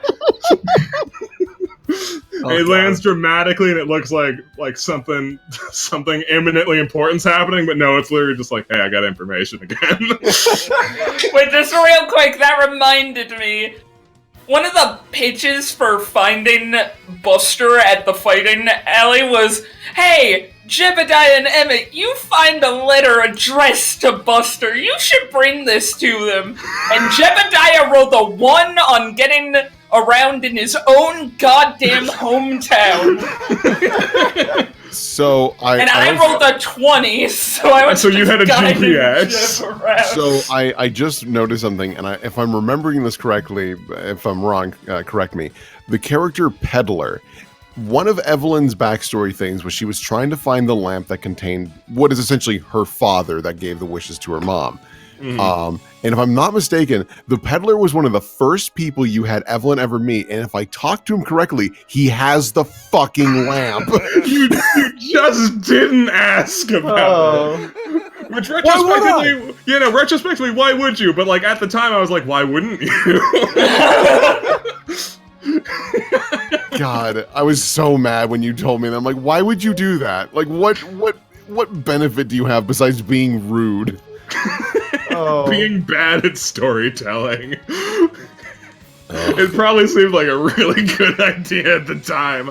Speaking of other things that seemed like a good idea at the time, the next and final adventure hook was that, like, hey, there's a monster breeding facility here in Hilderskov, because it's the worst. This is the worst town ever. Oh yeah. So there's a few monsters strewn about in here. Pretty much all of them were for that. Interesting. Basically, it was like this big facility. Actually, open up Kobold real quick. Yeah, that's what Kobold's like. That's great. So this place was being run by kobolds because I Mom made said it's my turn on the Xbox. knack. So he's a kobold, and the reason why he's a kobold is because it was joked fairly early on that like Buster had like an unseen rival named Miko, who I decided immediately in my brain was a kobold, and this was Miko's monster breeding facility. So like spoilers, Miko's a kobold, and he is also not really the boss of this area.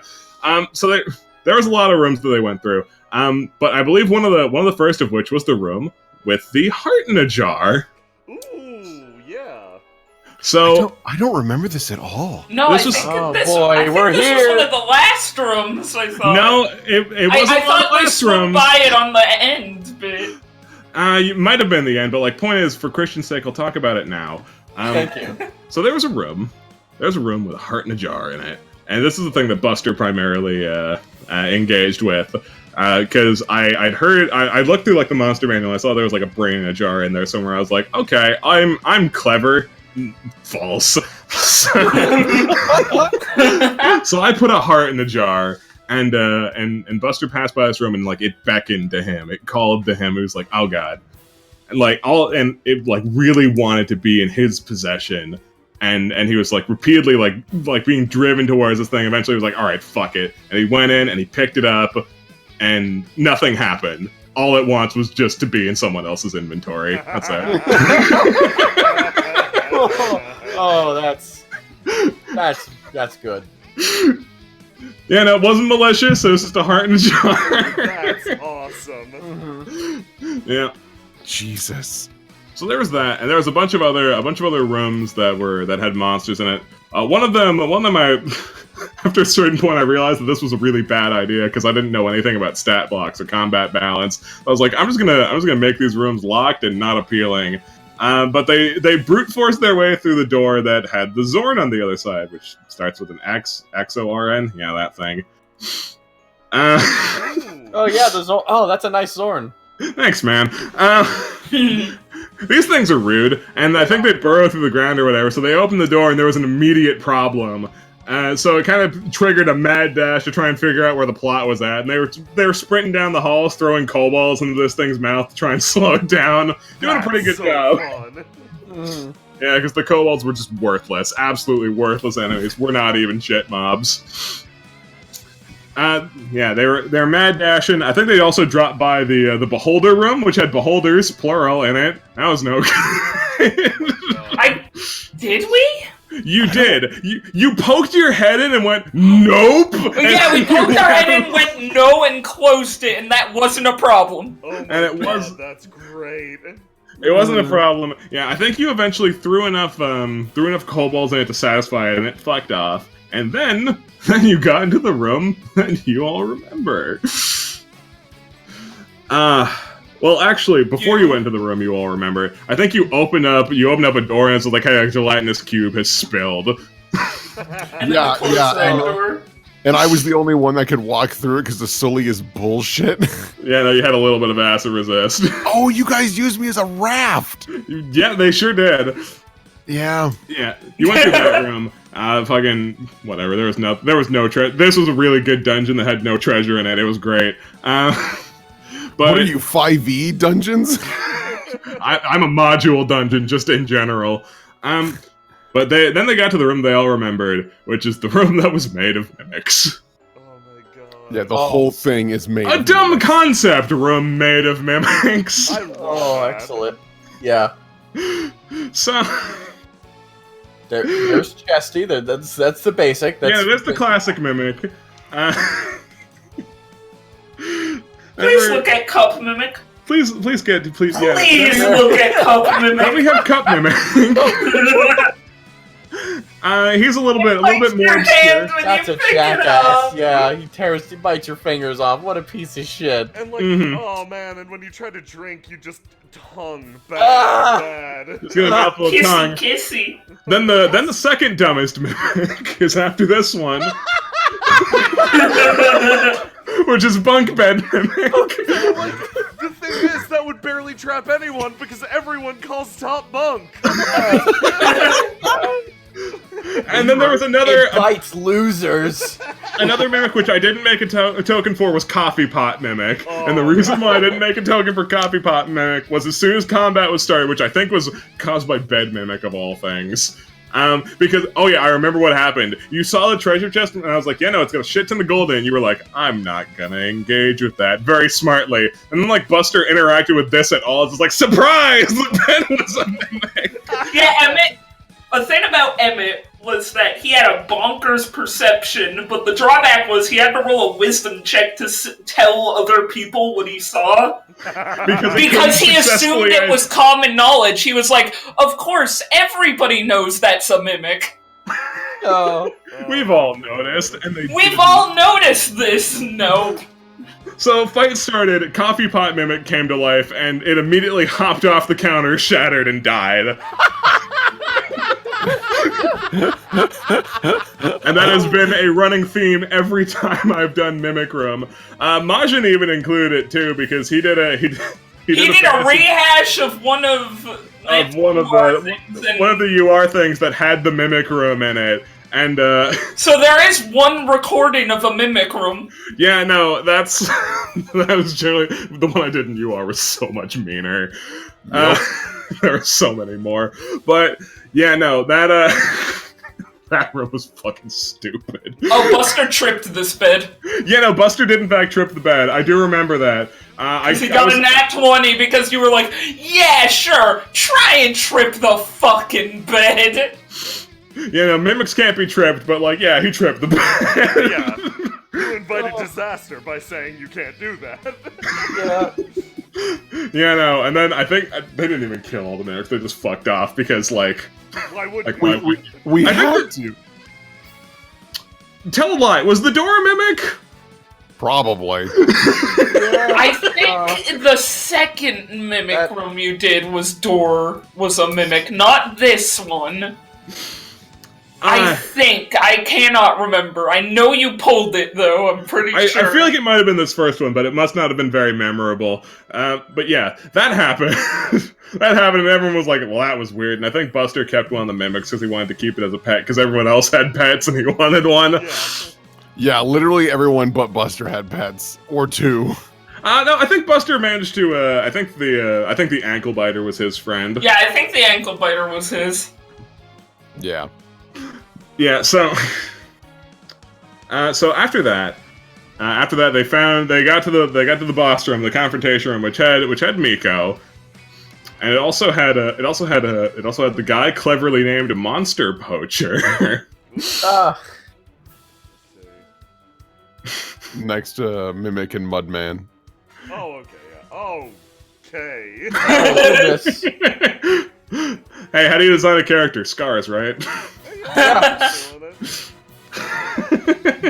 God, what were these chins I was doing? These are I immaculate. like them.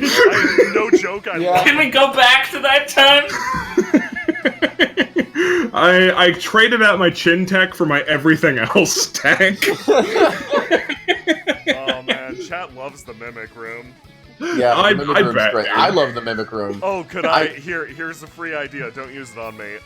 You walk into a room that's labeled Mimic Room, you take a step inside and it actually triggers an enchantment that enchants every other room to make everything into mimics. And the Mimic Room is the only one that's devoid of fun. That is great. Oh, that's so mean. That is exceedingly mean. Yeah, I'm never gonna use it, so... So yeah, there was this guy, and there was Miko, and fucking there was some discussion with them. I don't know. I think this guy didn't actually talk because mute characters are cool, and I've always been the same. And then there was also, can you open up Trask? What? I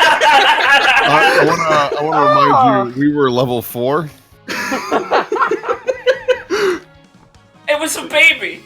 So I remember when I first saw this icon, I thought his nostrils were eyes, and I thought he was like this He big was scary. going, ah! Completely reasonable. Yeah, no, he's in a really good mood, that Trask, because he got his shit rocked a little bit, mostly because he ended up choking on his own vomit or something. What? Yeah, don't super remember the context, but what I do remember is, can you open up Puppies. Can you open up Can you puppies? open up puppies? They're so cute! What the fuck? So this was Miko and the Monster Poachers Fun getaway fact, I plan. have 3 puppies in my inventory. Their getaway plan was to throw down a basket of puppies in the room with the Trask, so you would deal with the basket of puppies while they ran away. This is also a reference to Unforgotten Realms Live. It's also something that Rob bought, and I thought it was hysterical, and it was. The one on the right is so fucking cute. The puppies weren't mimics; they were just puppies. Did the group save the puppies? The group did in fact save the puppies, although I did have to prod them a few times where they were like, "All right, I'm going to ignore the puppies. All right, the Trask is going to eat a puppy." No!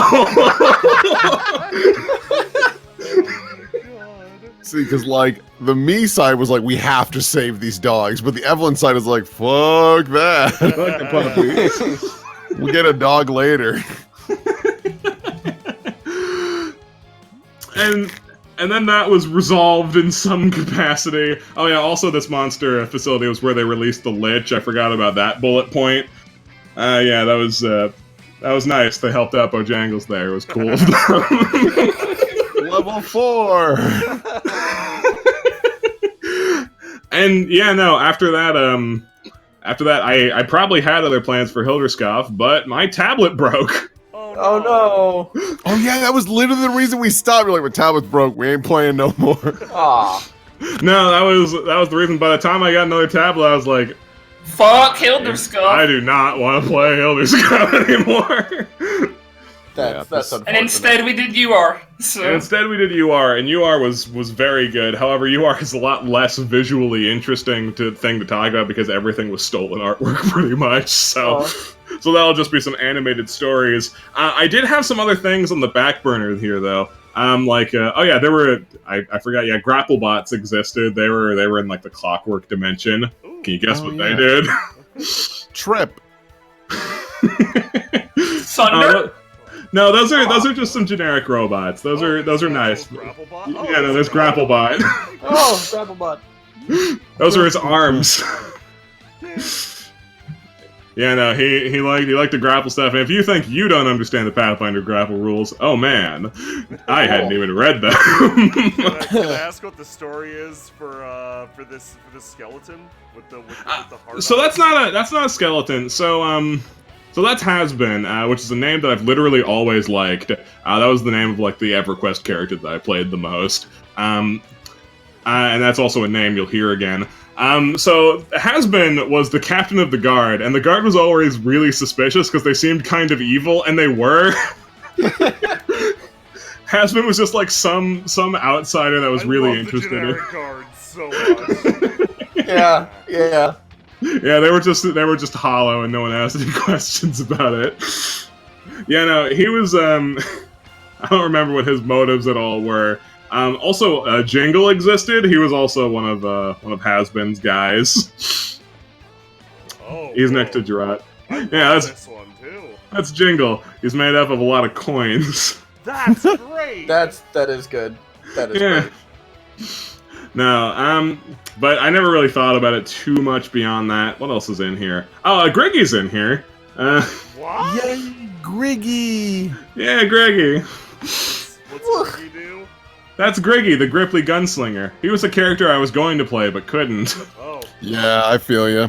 Mhm. Yeah, no, he was. Yeah, no. Will and I were gonna be in a game. And he was gonna play as what was it, Lucille Lachlan? Lucille Lachlan. She was a little witch girl, and we got to roll for stats, and the lowest stat she had was a 15. what? Yeah. I rolled like I a have god. character- yeah, I have a character like that too. That was And- that.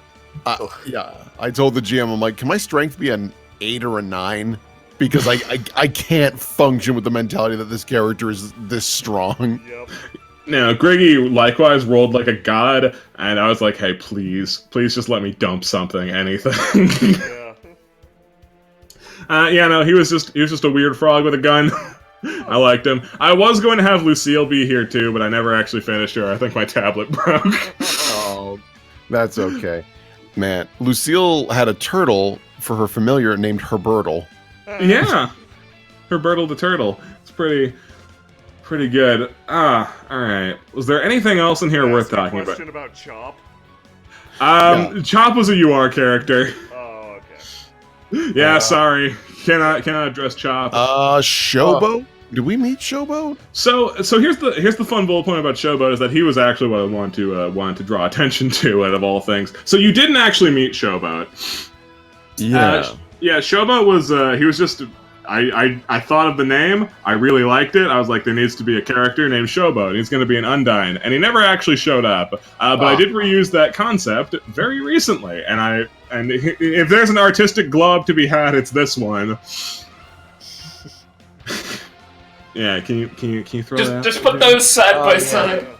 Yeah. Let me grab Showboat. Doink and.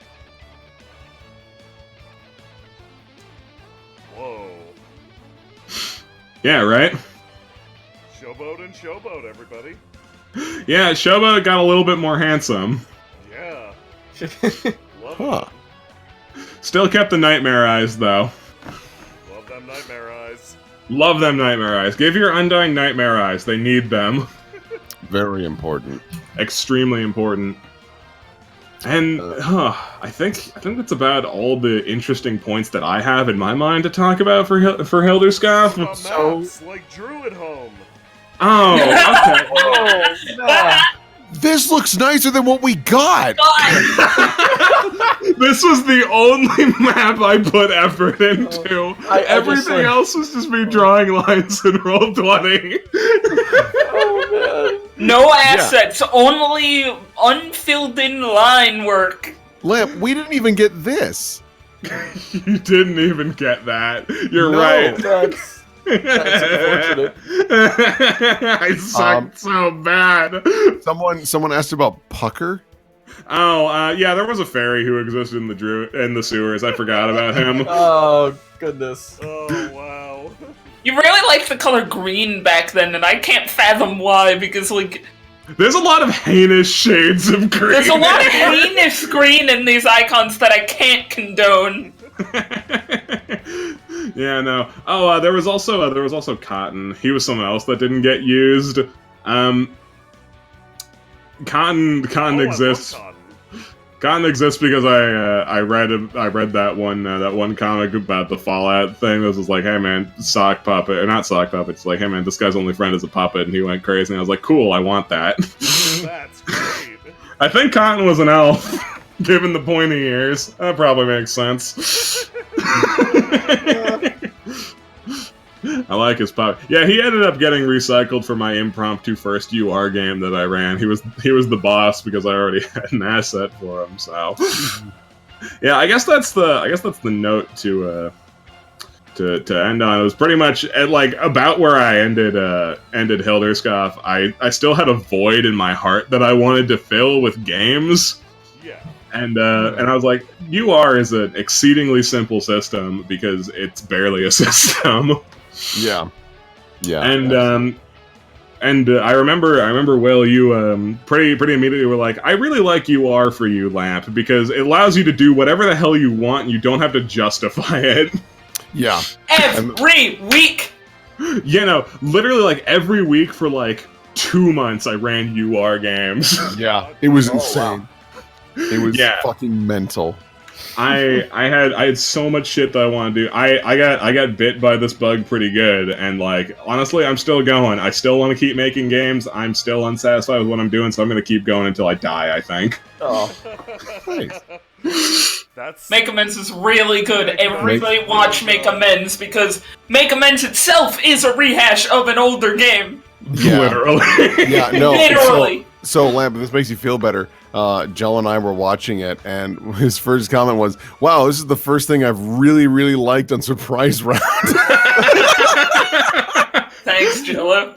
No, he loved Root Venture and things like No, that. I'm just saying in general. Thanks, Jello. Thanks, Jello. No, but like, I mean, Jello's very particular. His thing with Make Amends is like, wow, this feels like an episode. Like we are meeting the characters in an interesting way instead of you are in tavern. There seems to be interesting figures in here. Oh, all the ones that you can see their eyes and might have a full name. Okay, yeah, I'll go talk to them. So Here's a quick insight for how excessive my thought trains are on things. Just in general, I have an in-universe justification for why you can tell generics apart from real people. It just Really? hasn't come up yet. Oh, Really? yes. Yeah. let me get, like, if I were to guess, it has something to do with because like fate and prophecy is such a big deal in this universe. I almost wonder if it's like the gods are getting involved. The Like, gods don't are get like, distracted. don't get They're not distracted important. by this shit. They're not important. I really hope that's the I answer. but I'm believe sure- that. But I'm also certain there's probably a better answer. In the event Yeah. it doesn't come up with in universe, that's more or less what it is. Excellent, excellent. That's really pretty funny. Nice, yeah. Yeah. Yeah, I think the only last thing I wanted to toss in is that you also commissioned Civ to do I did not do that. Civ did that for free. what she did. Sure Oh my did. God. Sid did it for free. So Yeah, good. no. So that's Sid Evelyn. also did Sid. Can you find Sid? I was trying to do that earlier. Because Let Sid me, came out super good. I'll have to dig around a bit. I have to find my UR folder is the problem. Yeah. It was a fucking glow up. Yeah, I lost my shit when I saw that Civ had drawn Evelyn because, like, goddamn, she did such a good job with her. And my immediate reaction when I found her icon again was like, hot damn, this is one banging looking lesbian. Here he is. I got Sid. Oh. His chin was intact, I'll have you all know. That is good. Oh my god. It didn't get lost. Yeah, the chin. The chin.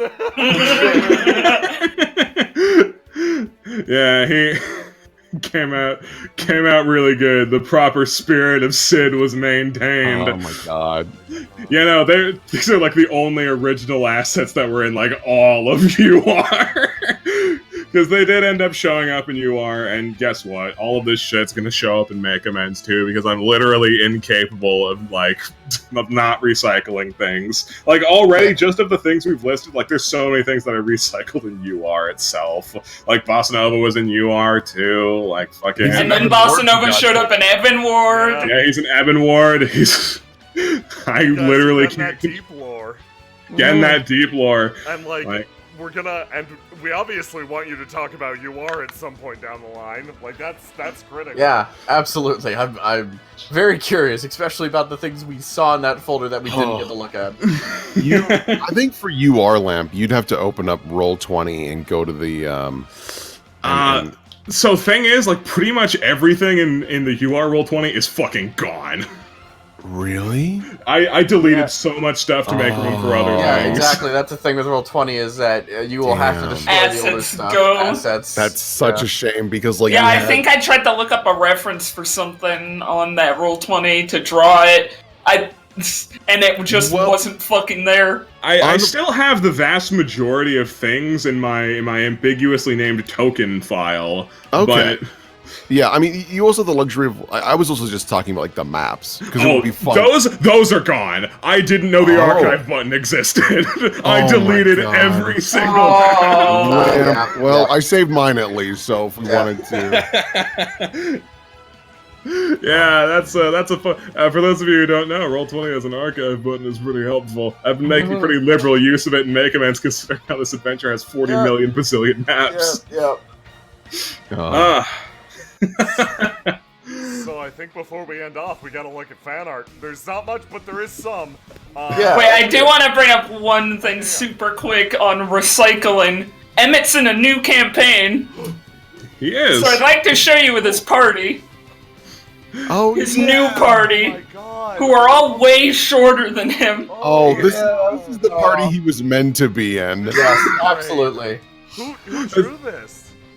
This was a commission by. Oh, I saved it. Is that really their name? Solitaire Debovgir on DeviantArt? I'd have to find that. Quarth got this commission, This is so so. lovely. Is it something that we can watch anywhere?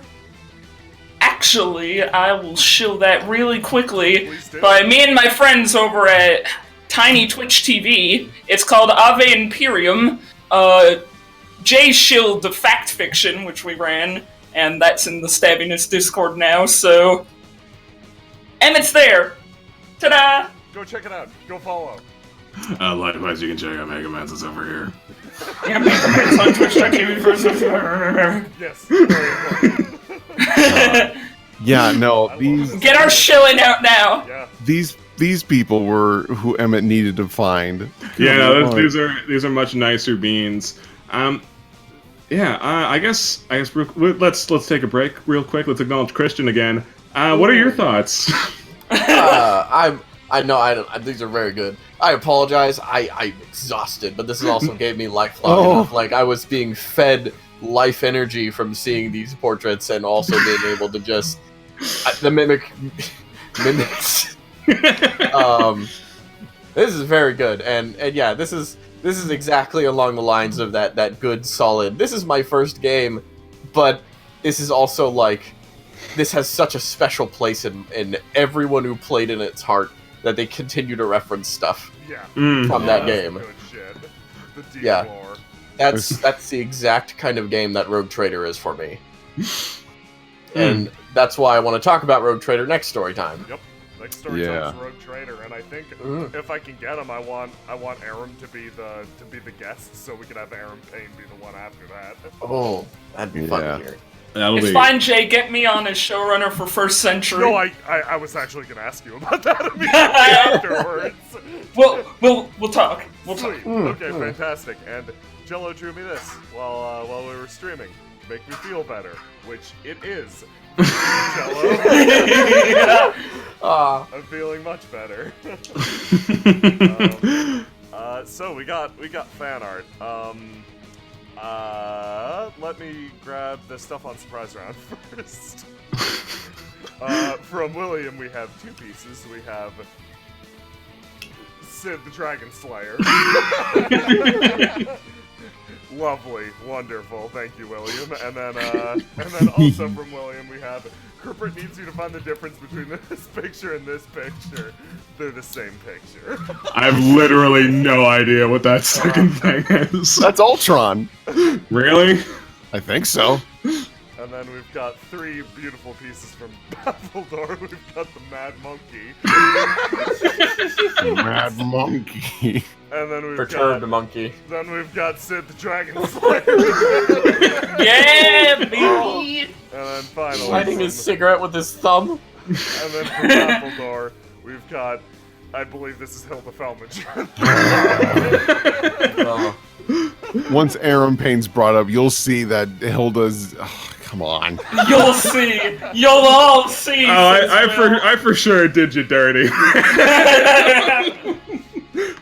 Hilda's so important to me, and you made her a fucking goblin.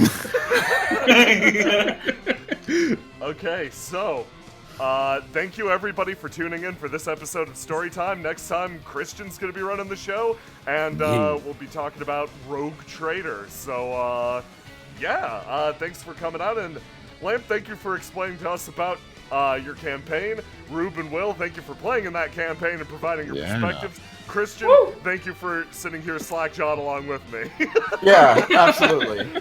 Goodness. Yes. Sorry, we kind of dominated that. No, that's No, that's like, fine. That is how the this point. shit works. That is Yeah. the point. Thank you, everybody, for coming out. I hope you have a fantastic evening.